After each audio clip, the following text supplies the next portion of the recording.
Hello there everyone, welcome back to the channel. It's Amiibo here, and today we're doing another Nintendo Switch 2 unboxing. Been about a week since we wrapped up all of the launch games, at least those that released here in America. However, I did import some of the games that released in Japan on Switch 2 on launch day. So first up, we're checking out the physical release of Kunitsu-gami Path of the Goddess from Capcom. Of course, if you are new here and you enjoy Nintendo Switch 2 unboxings and first impression videos, I would appreciate you liking the video and subscribing. Let's get into it. Alrighty folks, welcome back to the channel. Here we are with the physical game keycard release of Kunitsu-gami Path of the Goddess, straight from Japan. Capcom decided that we don't deserve this in America, I suppose, which is really unfortunate because this is a very niche new IP that they released back in, I want to say it was either summer of last year or 2023. I think it was 2024. And it's this new strategy IP from Capcom, has a lot of that like kind of Okami flair to it, where basically you guide this princess to like a torii gate and you're like defending her from monsters and stuff. It has this really unique art style, gameplay mechanics where you're setting up,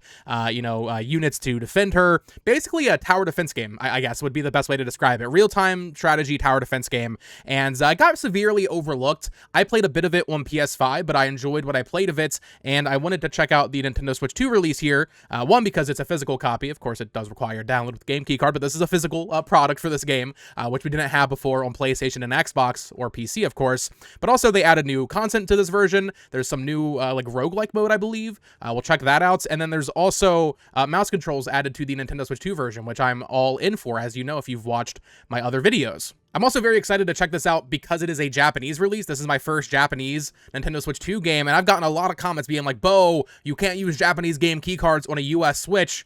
That's definitely not true. You might need a Japanese account, but those are free to make. So I mean, we'll see if that's even true. You might be able to do it with a US account. So we will see how that goes when we open it up and pop it into the Switch 2. So here we have the front of the box with the goddess right there, as well as a sticker. We'll translate that in just a second. Some sort of download code, I imagine, is what that's advertising. We'll put that on the inside like I did for Hitman. I got some comments about that saying I'm crazy. This is a game keycard release, so it is a 12 gigabyte download for this physical version of Kunitsu-gami on Switch 2. Love the art, though. I think this is a really, really beautiful art for this game. The cover art, the whole style of Kunitsu-gami, if you haven't seen it before, is just so nice. Here we have the spine for this one. So this is, once again, my first Japanese imports on Switch 2. So we have the Sarah rating down there. We have the Capcom logo. And then it says Kunitsu-gami in Japanese, Path of the Goddess in English right there. So not too bad. I like that it says Path of the Goddess at least.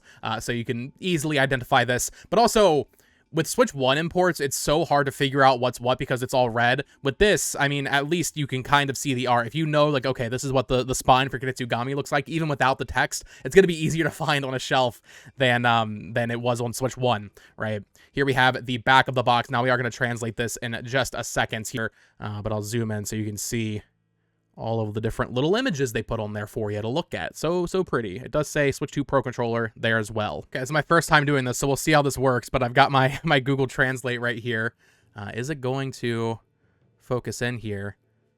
Oh gosh. Okay, it says limited quantity benefits, Golem Pride / Soul, paper setting catalog, download number included. So there's a download code for this. For the download code, you would need a Japanese account, which is fine. I actually have one. I mean, once again, they're free. It's not hard to make a Japanese Nintendo Switch eShop account. And then, yeah, the due date on this is June 5th, 2026. And then internet account required down here, same game keycard warning saying you need a connection and stuff like that to download this 12 gigs of free space. Set in the impure Maga Fukuyama, the mountain priestess Saido and her guardian Mune rescue the villagers and use the power of the mask they have retrieved, exorcise the impurity, and untie the tangles of this world. Give a job, release the power, rescue place. I love trying to translate this. Is so funny. New experience that combines action and strategy. Each player can enjoy their own strategy. This one here says an exhilarating sword dance action game where you dance and slash like in Kagura. And then this one says a unique worldview of Japanese, protect the shrine maiden from the various walls, or whales. Is that what the demons are called? Whales? That's probably an incorrect translation here. And then on the side, it says this is the story of a new god. So that's kind of fun. I like for these import unboxings, having to translate it adds a little bit something there. But yeah, pretty cool. Let's go ahead and crack this open. I don't think Street Fighter had anything on the inside, so I wouldn't expect Kunitsu-gami to have anything. There was a weird, like, special edition for this in Japan. I'm going to put up an image of that right now. I noticed that. It doesn't come in, like, a bigger... I messed up. I accidentally ripped the sticker. No, no. So if you missed it, I've been like putting the stickers on the outer sleeves on the inside of these games, but I ripped it. That's fine. It doesn't really matter. But yeah, there was a collector's edition. Didn't come in like a bigger box or anything, but it came with some goodies that were pretty neat. That sold out pretty quick on Capcom's website. In fact, this game was actually sold out for a little bit on PlayAsia. Eventually, it got restocked. A viewer of the show actually like sent me the link on Twitter, which was really nice. Shout out to them for that. I think it's still available. Affiliate link in the description if you want to purchase the game and support the channel that way. But once again, we have the front of the box, the spine, and the back of the box. Let's crack her open and see if there's anything going on here. Okay, couple of things. So we do have this code. I'll be real, I'm probably not going to use this code, so if you want to use that, you can go ahead and do that if you bought the game. But if you bought the game, you would also, I assume, get this content if you bought it digitally on the eShop. It is available digitally in the US and Europe, I should note that. But you get some items for the game there. So if you have a Japanese eShop account, you can do that. There's also another piece of paper here, which is just some, like, product information, I presume. However, I will say, shout out to Capcom, if I can get these out, there actually is a whole reversible cover. Very cool. I wasn't expecting that. So first things first, here is the cartridge, the game key card cartridge there with the logo and the Capcom publisher logo there. But then, yeah, there's a reversible cover here. So let's pop this out and see. Oh, very nice. Yeah, I mean, I'm not like a huge reversible cover guy, but I know a lot of people love these. And I don't... Street Fighter didn't have one, I don't think, did it? So they really know that the art for this game is actually something special, and they're doing the whole reversible cover thing. So let's go ahead and swap that into here and see how this looks if I can get it in there properly. I hate when it's like not perfectly aligned. Yeah, there you go. Kunitsu-gami, Path of the Goddess on Switch. It would have been interesting if for the Japanese version, because they know so many people import it, they just made it English for the reversible. That would have been kind of nice. But yeah, there's the reversible cover for this game. There's the spine, and the back of the box is the same. But the front, that looks, oh, I love that art. It's so nice. Okay, but this is what I'm really excited to check out. Sorry, Puyo Puyo Tetris. I've been playing a lot of you, but you're getting ejected. I didn't even save. Who cares? It's stage-based, so I didn't lose anything. Let's go ahead and pop this in and see if it actually downloads if you need to have a Japanese account for a Japanese game keycard release from any of these companies on Switch 2. Pop that in there. Just says to use this game keycard, you'll need to download data, checking software information. Do you need a Japanese account? No? Okay, well, at the very least, it's downloading. Once it's downloaded, we'll come back and see if it actually works. It might take a little bit to download. My internet's been still weird with the Switch 2. I don't know if it's the Switch 2's Wi-Fi chip or how it connects to my router. If you do a direct connection, it's fine. But for handheld, it definitely is a bit of an issue. So there's the icon, by the way, for Kunitsu-gami, Path of the Goddess on Switch. I should also note, this late into the video, it does include English on it. So even if you did need a Japanese account, which it doesn't look like you do, but we'll verify that in just a second, it does have English on it. So if you want to import this game and have a physical copy of it, yes, I know it's a game key card. I don't care. It is a physical copy still. This is a way to do that and still have something for your shelf and a cartridge that if you decide you want to resell it later, you still can do that. So just keep that in mind if you want to own this. But I'm going to let this download. I'm going to go play it for a bit, try out the mouse controls, maybe try out the new roguelike mode or whatever it was to see if I even can do that. I don't know if you need to like beat the game first and then access it or something. But I will be back with some impressions of the Switch version as well as some handheld gameplay, maybe some dock gameplay, and we'll skip to that now. Okay, we are back with some handheld gameplay using the mouse controls and then a little bit of dock gameplay as well, so you can get a feel for how this game looks and runs doing both. First things first, it is worth noting you do not need a Japanese account or any sort of Japanese link on your Nintendo Switch 2 to play a Japanese game keycard release. It booted it right up, it installed perfectly fine using my US account, so I don't know why people kept saying that in my comments. I also saw people saying it like on the replies to PlayAsia. If you have a Japanese game key card, it will run on your US account, and it's not region locked or anything. You could still just use this completely fine. So I don't have the proper equipment, I guess, or software, whatever it is that people use to accurately track frame rates. However,